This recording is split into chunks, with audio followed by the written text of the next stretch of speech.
10 desa sekecamatan Dramaga mengirimkan khilafah dalam lomba MTQ tingkat kecamatan Dramaga. Khilafah tersebut akan berlomba sesuai dengan cabang lomba.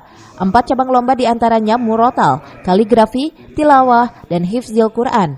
Dari 4 cabang tersebut hanya hifzil Quran untuk dewasa. Tim MTQ tingkat kecamatan yang dibentuk tersebut terdiri dari unsur Forkopimcam MUI. Tim ini nantinya akan melaksanakan pembinaan terhadap para juara MTQ dari 4 cabang lomba sebagai persiapan untuk lomba MTQ di tingkat Kabupaten Bogor.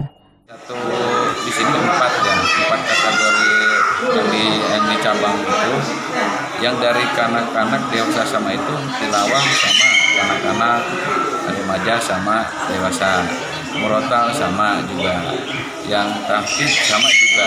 Jadi 3 dari 3 ini, cuma yang lain itu yang berbeda di khotbah sama Sahril Quran.